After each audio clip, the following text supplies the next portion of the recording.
লা তাকনাতু মির রাহমাতিল্লাহ। ও আল্লাহ, তুমি দেখো মদিনার সকল মানুষ ঘুমায়, সকলে তার স্ত্রী নিয়ে আরামে ঘুমায়, সন্তান নিয়ে ঘুমায়, আমি সালাম কিন্তু ঘুমাই না। ও আল্লাহ, তুমি আমাকে মাফ করিয়া দাও। তখন আবু বকর রাদিয়াল্লাহু তাআলা হাতটা ধরলেন, ধরার পর বলে, সালাবা তুমি মদিনায় চলো। বলে, আমি মদিনায় যাব না, আমার এই চেহারা আমি তোমাদেরকে দেখাইতে পারবো না। ও পর্দালের মা, ও বোন, তুমি কেন জিনার কাজ করো রে বাবা? তুমি কেন মা, তুমি পর্দা করো না? তুমি কেন জিনার কাজ করো, গুনার কাজ করো রে মা? তুমি একটু তওবা করে নাও। ও যুবক ভাই, ও আমার ভাইরা বলতেছে, ও মুরব্বী বাবারা, তোমার আমার 60 বছর অতিবাহিত হয়ে গেল, তুমি একটু তওবা করে নাও, সালা করে নাও। সালাবা রাদিয়াল্লাহু তাআলা আনহু এত পরিমাণে কান্না করতেছে। কান্না করার পর যখন হযরত ওমর ফারুক রাদিয়াল্লাহু তাআলা আনহু তাকে নিয়ে মসজিদে নববীতে আসলেন, মুফতি জুনায়েদ আল হাবিব শরীয়তপুরী, প্রতিষ্ঠাতা মোহাম্মদ আমিন, প্রতিষ্ঠাতা পরিচালক হাবিবুল কোরআন মডেল মাদ্রাসা ঢাকা। আমি হযরত আল্লাহ সাহেবকে তার বক্তব্য নসিহত পেশ করার জন্য সবিনয় অনুরোধ জানাচ্ছি। আসসালামু আলাইকুম ওয়া রাহমাতুল্লাহি ওয়া বারাকাতুহু। সর্বপ্রথম আমার আব্বা জান এখানে আছে, তিনি স্টেজে আসলে সবচেয়ে ভালো হয়।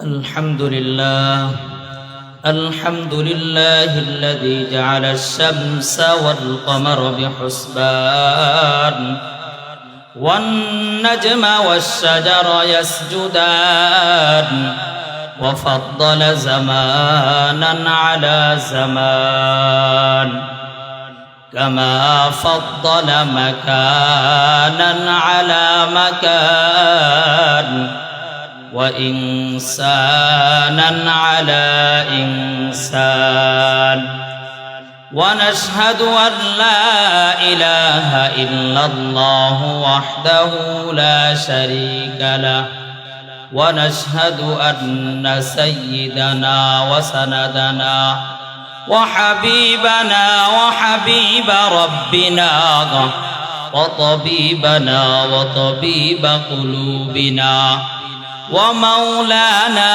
محمدا عبده ورسوله أما بعد فأعوذ بالله من الشيطان الرجيم بسم الله الرحمن الرحيم إن الله يحب التوابين ويحب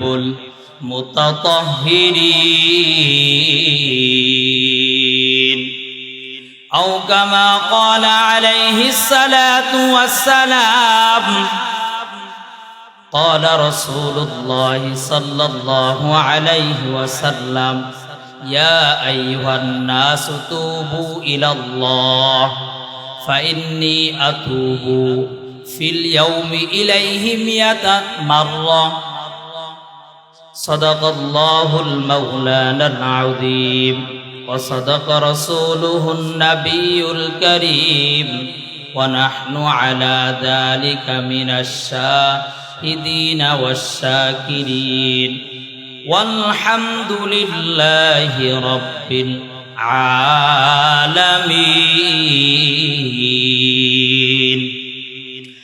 सूरज ने दिया अपनी शुआओं के पैगाम सूरज ने दिया अपनी शुआओं के पैगाम दुनिया है अजब चीज को भी सुबह को भी शाम दुनिया है अजब चीज को भी सुबह को भी शान दुनिया में हो दुनिया का तलबगार नहीं हो दुनिया में हो दुनिया का तलबगार नहीं होगा, बाजार से गुजर हो खरीदार नहीं होगा, बाजार से गुजर हो खरीदार नहीं हो।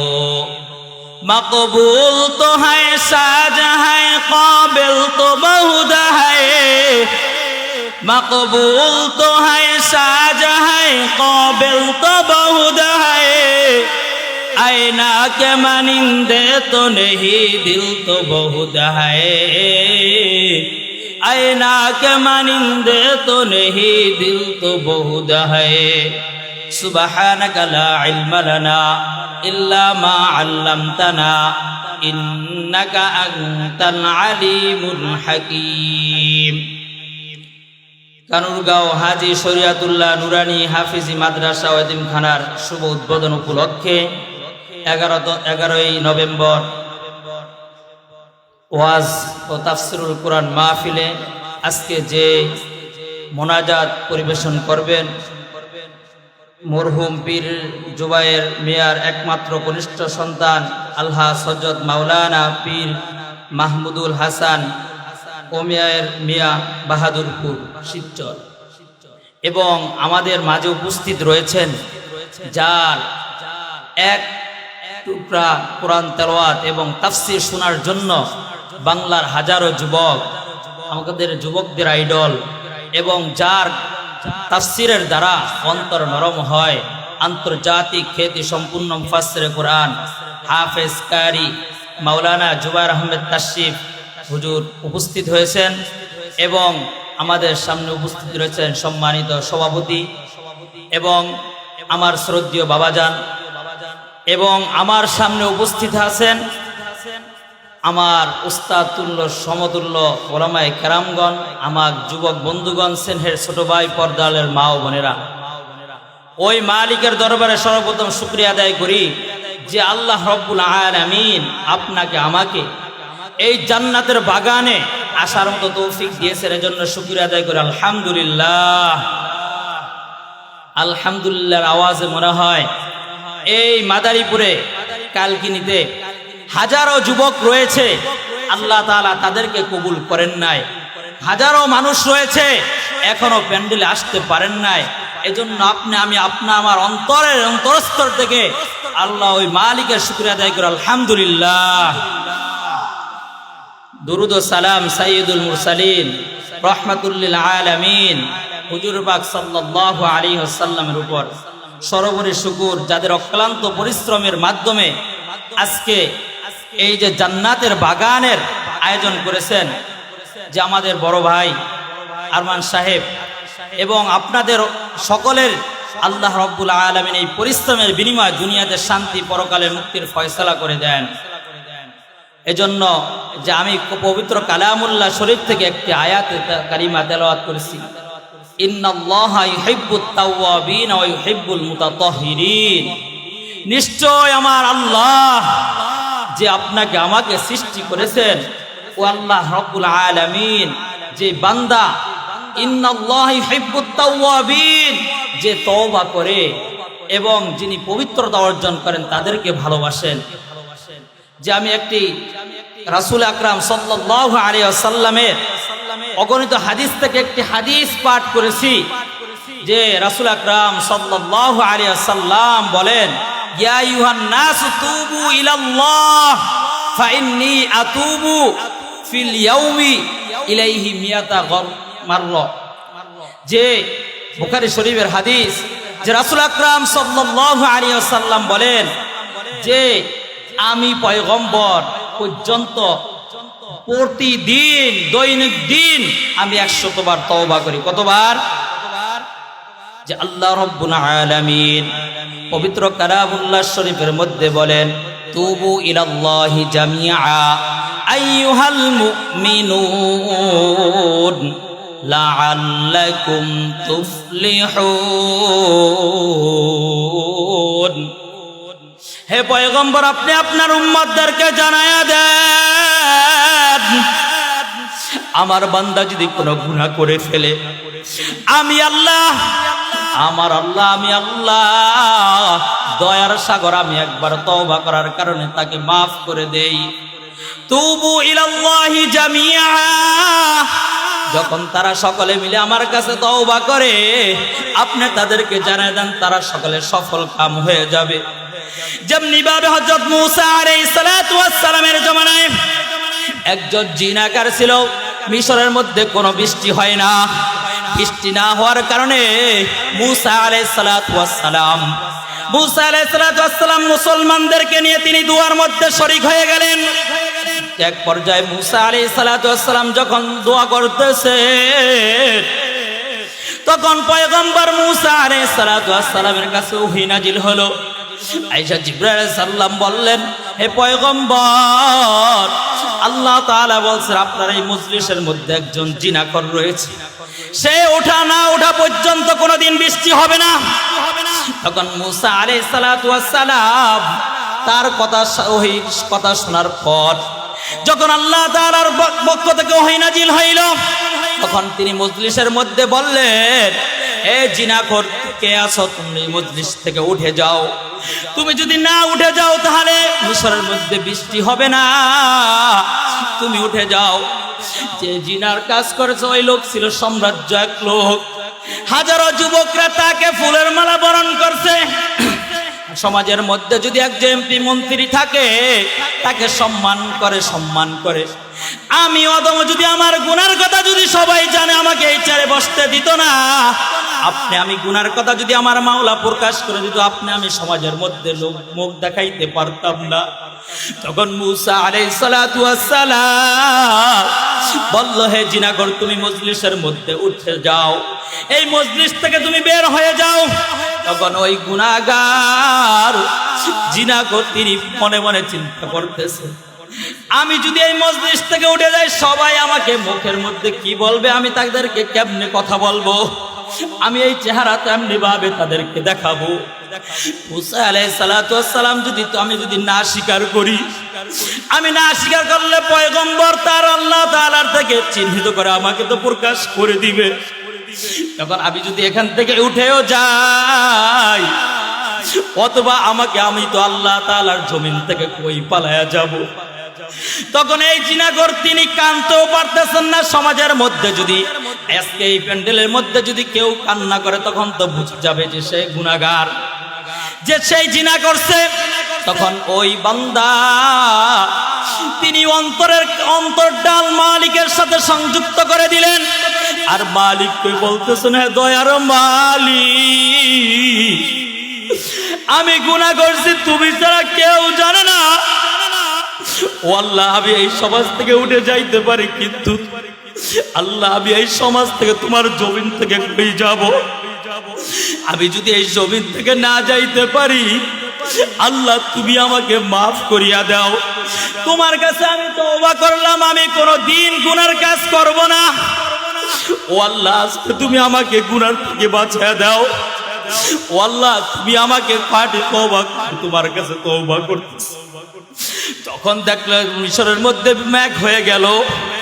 মেঘের পরে যখন বৃষ্টি শুরু হয়ে গেল, মূসা আলাইহিস সালাম তো ছিলেন একটু জিদি। তিনি বলতেছেন, হে আল্লাহ, আবার আপনি বললেন যে জিনাখোর তো সমাজের মধ্যে থেকে ওঠে নাই, এই প্যান্ডেল থেকে কেউ ওঠে নাই, এখন তো জিনাখোর না যাইতো তো আল্লাহ আপনি তো বৃষ্টি দিয়ে দিয়েছেন। আমার আল্লাহ ডাক দিয়ে বলে, হে মূসা, ইন্নাল্লাহা ইউহিব্বুত তাওয়াবিন, যেই বান্দা আমার কাছে তওবা করবে আমি আল্লাহ এত নিষ্ঠুর না। দুনিয়ার মধ্যে যদি সন্তান বাবার কাছে মার কাছে অন্যায় করে, মা তেজ্য করে দেয়, ঘর থেকে বের করে দেয়। রে বাবা, তোমার অন্তরটা একটু নরম করে নে যুবক ভাই, এ মাদারীপুরে কালকিনির ভাই, তুমি আমি কয়দিন দুনিয়ার বুকে বাঁচবো রে ভাই? বাবা মা যদি দুনিয়ার তোমাকে আমাকে ঘর থেকে বের করে দেয়, তুমি যখন সমাজের মধ্যে যাও, মনে করো সারাদিন আমি বন্ধু বান্ধবের সাথে খেলাধুলা করলাম, যখন দেখা যায় সকল বন্ধু বান্ধব চলে যায় বাসা, তখন ওই বান্দা ওই ছেলে মায়ের কাছে দরজার সামনে এসে নক দেয়, ডাক দিয়ে বলে আম্মা জান আমাকে আমি অপরাধ করছি আমাকে মাফ করিয়া দেন। তখন দেখা গেল মা আরো শক্ত হয়ে যায়। মা কোনোভাবে যখন শক্ত হয়ে যায় মার মন তো নরম হয় না।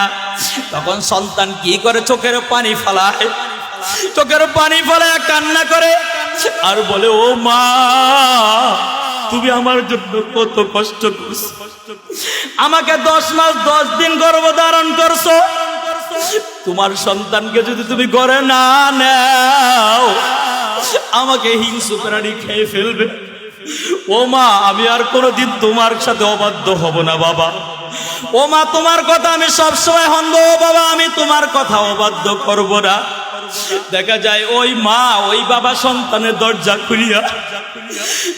খুলিয়া সন্তানকে বলে বাবা আমার কুলে আয়। কুলে নিয়ে গালে চুমা খায়, এই গালে চুমা খায়, কপালে চুমা খায়। আবার আল্লাহ ডাক দিয়া বলে হে মুসা যদি দুনিয়ার সকল মাকে পৃথিবীর সকল মার যেই মায়া আমি আল্লাহ যারা পরিমাণের মায়াও আমি তাদের অন্তরে দেই নাই। এ যুবক ভাই বৃদ্ধ তোমার আমার 50-60 বছর অতিবাহিত হয়ে গেল, কিন্তু তুমি একটু বালিশের লগে মাথা লাগায় দেখো। গত 17 তারিখে মাহফিল করে যখন ঢাকার উদ্দেশ্যে রওনা দিলাম ভাই তোমার মতো আমার মতো যুবক যাইতেছিলাম ঢাকা 18 তারিখে মাহফিলের জন্য। মোটর সাইকেল R15 লয়ে টান দিছে পদ্মা সেতু পারাইছে ভাই। সামনে যাওয়ার 1-2 মিনিট পরেই দেখলাম ওই দুই যুবক ওদের সাথে মিশে গেছে। ও যুবক কার পিছনে পড়ছো তুমি? আসার একটা সিরিয়াল আছে রে ভাই, ওই কবরে যাওয়ার মতো তোমার আমার কোন সিরিয়াল নাই।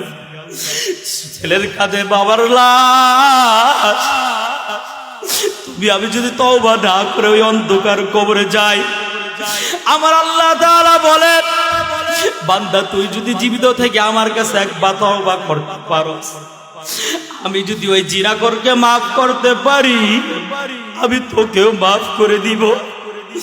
এ কালকিনির যুবক ভাই পর্দালের মা বোনদেরকে বল, ও মা তোমার কি মন চায় না একজন আলেমের মা হইতে? তোমার কি মন চায় না তুমি আমিও তো কবরে যাব রে মা?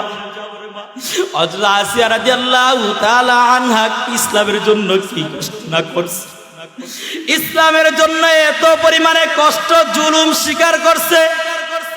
এই জুলুম স্বীকার করার কারণে তার স্বামী ফেরাউন তাকে মালিক না মানার কারণে তাকে যখন ঘোষণা করে দিলে যে সবার মাঝে তাকে ফাঁসি দেওয়া হবে, তিনি যখন মুসা আলাইহিস সালামকে দেখলে মুসাকে জিজ্ঞাসা করলে হে পয়গম্বর আমার আল্লাহ কি আমার অবস্থা জানে? তখন আসিয়া রাদিয়াল্লাহু তাআলা আনহাকে বললেন পয়গম্বর মুসা, আসিয়া তোমার প্রতি আল্লাহ তাআলা রাজি খুশি আছে, এই জন্য বলবো রে ভাই। তখন যখন আসিয়া রাদিয়াল্লাহু তাআলা আনহা এই কথা শুনলেন, তিনি নামাজ পড়ে হাসতেছে, তার স্বামী ফেরাউন বলতেছে তুমি কেন হাসো? তোমাকে তো আমি কতক্ষণ পরে ফাঁসির কাস্টে ঝুলাবো, তাই তুমি যদি আমাকে ফাঁসির কাস্টে ঝুলায় কোনো আপত্তি নাই, আমার জন্য তো জান্নাতের ফেরেশতারা আমাকে আহলান সাহলান জানানোর জন্য উপস্থিত।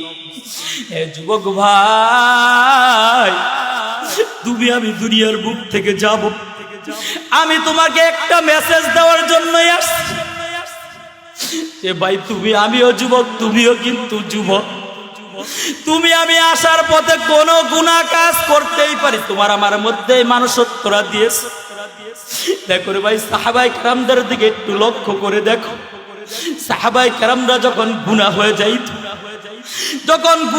যাইতো তওবা করছে, যে ওই মালিকের দরবারে তওবা করছে, তুবু ইলাল্লাহি তাওবাতান নাসুহা, ইয়া আইয়ুহাল্লাযীনা আমানু তুবু ইলাল্লাহি তাওবাতান নাসুহা, তাওবা নাসুহা করে ফেলছে, হে আল্লাহ আমি আর কোনোদিন গুনাহ করব না, এরপরও গুনার কাজ করে ফেলছে।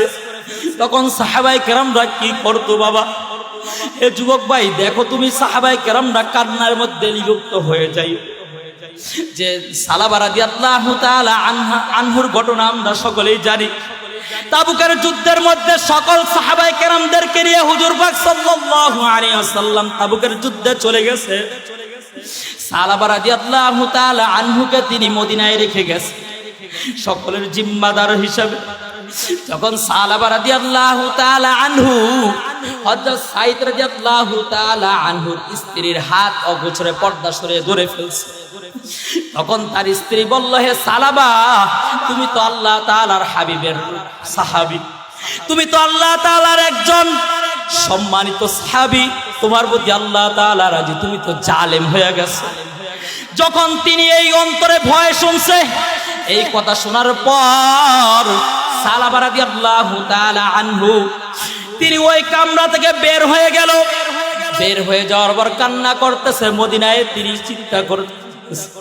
যখন সাঈদ রাদিয়াল্লাহু তাআলা আনহু আয়েশা জিজ্ঞাসা করলেন, হে বিবি, আমার বন্ধু সালাবা কোথায়? তোমার বন্ধু তো জালেম হয়ে গেছে, তোমার আমানত রাখতে পারে নাই, বলো তুমি আমার বন্ধু কোথায়? বলে, আমি তো জানি না, তুমি তার খোঁজ খবর নিয়ে দেখো। তখন সাঈদ রাদিয়াল্লাহু তাআলা আনহু তখন যা দেখেন, সালাবা রাদিয়াল্লাহু তাআলা আনহু মদিনার পাহাড়ের উপরে উঠিয়া তিনি কান্না করতেছেন আর বলতেছেন, হে আল্লাহ, তুমি আমাকে মাফ করিয়া দাও, আমি তো জালেম হয়ে গেছি। আমি এই মদিনায় সাহাবাদেরকে কেমনে মুখ দেখাবো, আমার চেহারা দেখাবো? আমি কেমনে এই চেহারা পয়গম্বর আলাইহিস সালাতু ওয়াস সালাম মুহাম্মদ সাল্লাল্লাহু আলাইহি সাল্লামকে আমি দেখাবো, সামনে যাব? তারপরে একটু সাহস হইল, আমি আমার বন্ধুর কাছে আবু বকরের কাছে যাই, অথবা তার সুপারিশ মাধ্যমে আমাকে আল্লাহ, আমি তার পয়গম্বরের কাছে সহযোগিতা করব, আমাকে সাহায্য করবে। যখন আবু বকর রাদিয়াল্লাহু তাআলা আনহুর দরজায় গেলেন, ঘটনা শোনার পর তিনি বললেন, হে সালাবা, তুমি আমার দরজা থেকে সরে যাও, তুমি যেই গুনাহ করছো তোমার কোনো ক্ষমা নাই। তখন তিনি আশ্বাস করলেন যে আমি আলী রাদিয়াল্লাহু তাআলা আনহুর দরজায় যাই। যখন আলী রাদিয়াল্লাহু তাআলা আনহুকে ঘটনা শুনাইলে, আলী রাদিয়াল্লাহু তাআলা আনহু বললেন, হে সালাবা, তুমি আমার কামরা থেকে বের হও। যখন তিনি ওমর ফারুক রাদিয়াল্লাহু তাআলা আনহুর কাছে সাহায্যের জন্য গেলেন, ওমর ফারুক রাদিয়াল্লাহু তাআলা আনহু একই আওয়াজ দিলেন, হে সালাবা, তুমি যে গুনাহ করছো তোমার গুনার কোনো ক্ষমা নাই, আল্লাহ তাআলা চাইলে তোমাকে মাফ করতে পারে, আমি তোমার ব্যাপারে কোনো সহযোগিতা করতে পারবো না, তুমি আমার কামরা থেকে বের হয়ে যাও। সালাবা এখন বলে, আমার নবী পয়গম্বর রাহমাতুল লিল আলামিন তিনি আমাকে তাড়াবেন না। তিনি কি করলেন? সালাবা তিনি পয়গম্বর আলাইহিস সালাতু ওয়াস সালামের দরজায় যায় নক দেওয়ার পর দরজায় যায় বললেন, হে আল্লাহর হাবিব, আমি তো এই গুনার কাজ করে ফেলেছি। তিনি পয়গম্বর আলাইহিস সালাতু ওয়াস সালাম বললেন, হে সালাবা, তোমাকে আল্লাহ মাফ করে কিনা জানি না আমি, কিন্তু তুমি আমার কামরা থেকে সরে যাও।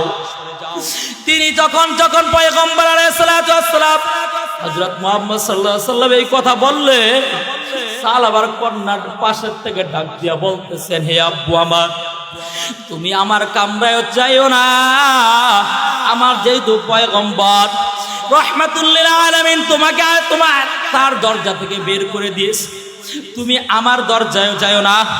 তখন সালাবা রাদিয়াল্লাহু তাআলা আনহু তিনি এত পরিমাণে কান্না করতেছেন, তিনি চলে গেলেন।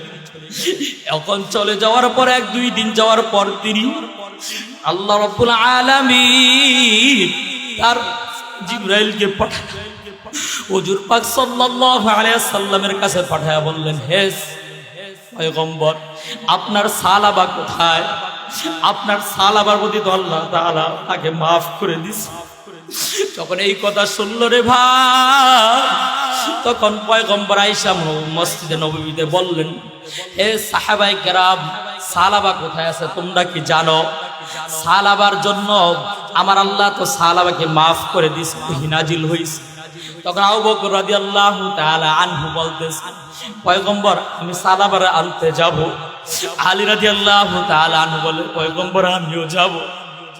বৃদ্ধ সাহাবী সালমান ফারসি রাদিয়াল্লাহু তাআলা আনহু বললেন, আমি যাব। কিন্তু এই কথা বলার পর তারা মদিনার অলিতে গলিতে কোথাও পায় না। সালাবার মধ্যে আল্লাহ তাআলার ভয় ছিল রে ভাই। তোমাকে আমাকে বোঝানোর জন্য বলতেছি, আবার আল্লাহ কত দয়াশীল, কত মায়া, তুমি কুদরত। তখন সালাবাকে ডাক দেয়া কোথাও পায় না, খুঁজে পায় না। সালাবা রাদিয়াল্লাহু তাআলা আনহুকে খোঁজার জন্য যখন পাহাড়ের পাশে দেখে রাখালরা বকরি চড়াইতেছে, তখন আবু বকর রাদিয়াল্লাহু তাআলা আনহু বললেন, হে রাখাল ভাই, তুমি কি সালাবাকে চিনো? এমন আকৃতির লোককে তুমি কি চিনো? তখন বললেন, আমরা কিন্তু তাকে চিনি না, কিন্তু এমন একজন লোক আছে, তার কান্নার আওয়াজে আপনার সন্তান পর্যন্ত ঘুমাইতে পারে না। যখন রাত্র গভীর হয়, তিনি এই পাহাড়ের উপরে উঠে চিৎকার মেরে কান্না করে। তখন আবু বকর মনে মনে বল, সালাবা ছাড়া তো এই কাজ কেউ করতে পারে না। তখন সালাবাতে হতবা সালাবার কুজামগা পেয়ে গেছে।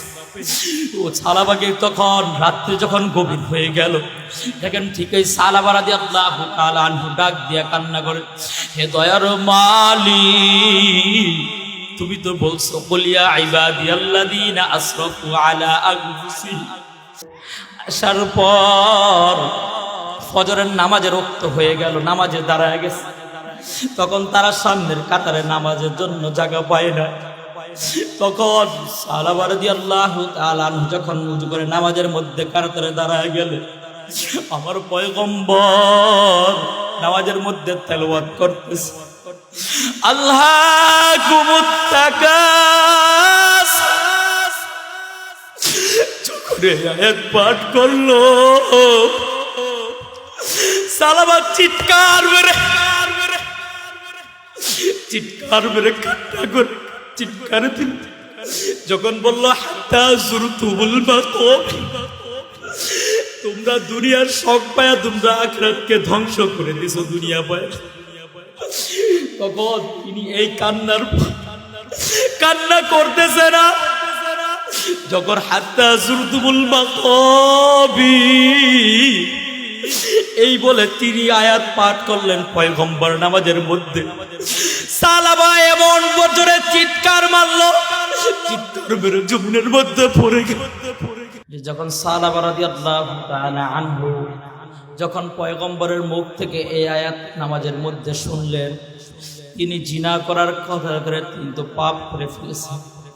সালাবা এই কষ্টে যখন হুজুর পাক সাল্লাল্লাহু আলাইহি ওয়াসাল্লাম বললেন, আল্লাহুমুত তাকাসুর, তোমরা কি দুনিয়া পায়া সব পরকালকে তোমরা ভুলে গেছো, তোমরা ধ্বংস হয়ে গেছো। হাত্তা যুরতুমুল মাকাবির। সালাবা রাদিয়াল্লাহু তাআলা আনহু এত বড় কাছে ছিলেন পয়গম্বর, যে সকল সাহাবীদেরকে নিয়ে যুদ্ধে যাওয়ার পর তিনি মদিনায় শুধু সালাবা রাদিয়াল্লাহু তাআলা আনহুকেই রেখে গিয়েছে। যে সালাবা যখন চিৎকার মারার পর বলতেছিলাম, নামাজের শেষে পয়গম্বর বলতেছেন, হে সালমান ফারসি, আপনি সালাবার মাথায় পানি দেন। তখন সালমান ফারসি রাদিয়াল্লাহু তাআলা আনহু ছিলেন বৃদ্ধ সাহাবী। তিন কান্না করে আর বলতেছে, হে পয়গম্বর, দের মধ্যে আর সালাবা নাই। আমার মাওলাকে এমনিভাবে ভয় করতেন রে ভাই। এই জন্য বলবো রে ভাই, আমার পয়গম্বর পর্যন্ত দৈনিক 100 বার পর্যন্ত তওবা করতেন রে ভাই। সালাবা রাদিয়াল্লাহু তাআলা যখন মৃত্যুবরণ করলেন, পয়গম্বর আলাইহিস সালাতু ওয়াস সালাম তার কাফনের ব্যবস্থাও করলেন। তিনি তার জানাজার ইমামতি করলেন। জানাজার পরে যখন তাকে কবরে নিয়ে যাইতেছে, কবরে নিয়ে তাকে রাখি দেখলো পয়গম্বর তিনি বিদ্যা আঙ্গুলটা দিয়ে তিনি জমিনের মধ্যে একটি আঙ্গুল রাখা, সব আঙ্গুল উপরে উঠে রাখছে। তখন সাহাবায়ে কেরামরা জিজ্ঞাসা করলো, হে পয়গম্বর, আপনি তো কোনো সময় আপনাকে এরকম ভাবে হাঁটতে দেখি নাই, আপনি কেন এরকম করে হাঁটতেছেন? তিনি বলে, ও সাহাবায়ে কেরাম, তোমরা জানোনি সালাবার জানাজায় এত পরিমাণে ফেরেশতা আগমন করছে, তাকে দাফন করার জন্য যাইতেছে, আমি জমিনের মধ্যে আঙ্গুল রাখার মতো জায়গা ফাঁকা নাই।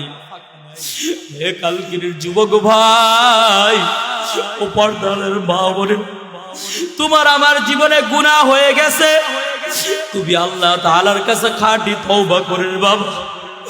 আজকে এই প্যান্ডেল থেকে তুমি আমি ওয়াদা করো, তুমি আমি কোনোদিন গুনার কাজ করব না। ওই মালিককে কখনো মালিকের হুকুম নামাজ ছাড়বো না। তুমি আমি যখন এই কবরে যাব, কবর প্রতিদিন ডাক দিয়ে বলে আনা বাইতুল সুম্মা, আনা বাইতুল ওয়াহদা।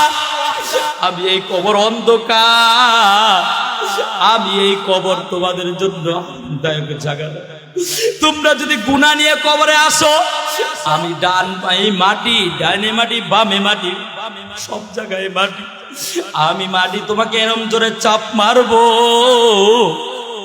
তোমাকে চাপ মারার কারণে তোমার বাম পাজরের হাড্ডি ডান পাজরে লেগে যাবে, ডান পাজরের হাড় বাম পাজরের মধ্যে ঢুকে যাবে। এই জন্য তুমি আমি যদি বাবা গুনার কাজ হয়ে গেছে রে বাবা, আপনি আমি গুনার কাজ করতে পারি।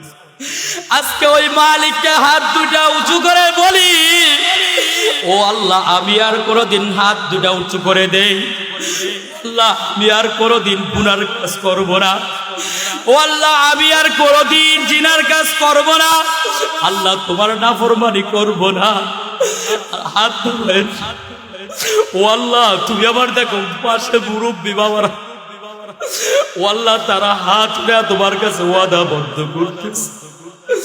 আল্লাহ তুমি তাদের তওবাকে তুমি কবুল করিয়া নাও। আল্লাহ আমার এই কালকিনি এই যুবক ভাইদেরকে কবুল করিয়া নাও। আমি এই প্যান্ডেলের মধ্যে কয়েকজন যুবক দেখতে চাই। গুলশান ওই দিন গেলাম, দেখতেছি যুবকরা কান্না করে বলে যে একটা গুনাহ সব সময় হয়, যে হুজুর আজকের পর থেকে আমি দাড়ি ফালাবো না। বাবা আমি তোমার জন্য দোয়া করে যাব। একজন যুবক আমি দেখতে চাই, ওয়াদা করবে হুজুর আমি দাড়ি ফালাবো না। যদি দেখো আমি তুমি হাতটা দাও, আমি তোমার কাছে হাতে আমার হাতে স্টেজে হাতটা মিলাও, আমি তোমার জন্য দোয়া করি। ভাই এই ওয়াজ থেকে যদি আমরা একজন দাঁড়িয়ে রাখতে পারি, আমার মুরব্বী বাবাদের কষ্ট হইতেছে। তুমি গুনার কাজকে ছেড়ে দাও বাবা। যদি তুমি আমি গুনার কাজ, আমরা সবাই হাত নামাই, গুনার কাজ যদি ছেড়ে দেই, আল্লাহ তাআলা বলেন ইন্নাল্লাযীনা আমানু ওয়া আমিলুস সালিহাত কানাত লাহুম জান্নাতুল ফিরদাউস নুজুলা। আমি তাদের জন্য রেখেছি কি জান্নাতুল ফিরদাউস। এজন্য বলবো ভাই আপনি আমি আর কোনোদিন আল্লাহ তাআলার নাফরমানি করব না। আমি আমার পর্দার মা বোনদেরকে বলবো, ও আম্মা জান, ও আমার বোন, তোমরা গুনার কাজকে ছেড়ে দাও, নামাজ পড়ো, আল্লাহ তাআলার হুকুম মানো। আর আমার সর্বোপরি আলোচনা যে আমার এখানে আব্বা জান বসেছিলেন, আমার আব্বা জানও কান্না করতেছেন, যার তিনি একজন আমার আব্বা জান আমাকে পড়ার জন্য জীবনে সব বিলিয়ে দিয়েছেন। আমি তার জন্য কিছুই করতে পারি নাই, কিন্তু আপনার তো মন চায় যে আমার বাবা, আমার সন্তান একজন হাফেজ কোরআন, মন চায় না? এই জন্য আজকে যে হাজী শরীয়তুল্লাহ, আমাদের বাংলাদেশের মধ্যে এমন কোন জেলা নাই টেকনাফ থেকে তেঁতুলিয়া যায় যে হাজী শরীয়তুল্লাহর দেশ চিনে না। এই হাজী শরীয়তুল্লাহর নামে এই মাদ্রাসা আপনি আমার সন্তানকে দিয়ে আমার মতো, আপনি দেখেন আজকে আন্তর্জাতিক মানে হাফেজ কারি আসছে, জুবাইর আহমেদ তাশরিফ শাহ হুজুর আসছেন, তিনি আসছেন, তিনি আপনাদের কাছে আসছেন, দোয়া দেওয়া যাবেন। আর হুজুরের কাছ থেকে আপনারা দোয়া নিবেন যে আমরা আমাদের প্রত্যেকটা সন্তানকে হাফেজ বানাবো। আপনি কোরআন শিক্ষা দেওয়ার পর অন্য শিক্ষা দেওয়ার আমাদের কোনো আপত্তি নাই, কিন্তু আপনি মারার পর, আমি ইন্তিকালের পর যে আপনি আমার সন্তান যে জানাজা পড়াইতে পারে, কি বলেন? এই জন্য আমরা পারবো না ইনশাল্লাহ। আমাদের আমি আরমান সাহেবকে চিনি এবং আমাদের সভাপতি সাহেব আছেন, এবং তার এই যে একটা নাতির জন্য আমার মুরব্বী দাদা বলতেছেন যে হুজুর এই যে আপনাদের মতো হইতে পারে, সবাই দোয়া করেন যে আল্লাহ তাআলা তাকে হাফেজ হিসাবে কবুল করিয়া নেন। আর আমরা আমার জন্য সকলে খাস করে দোয়া চাই। আমি বলেই আমার সংক্ষিপ্ত আলোচনা শেষ করছি, আমার সুস্থতা কামনা করে। Presents by Kuakata media centre. হক্কানি আলেমদের নিত্য নতুন ভিডিও পেতে আমাদের চ্যানেলটি সাবস্ক্রাইব করুন। কুয়াকাটা মিডিয়া সেন্টার, ইসলামিক বিনোদনের বিশ্বস্ত সঙ্গী।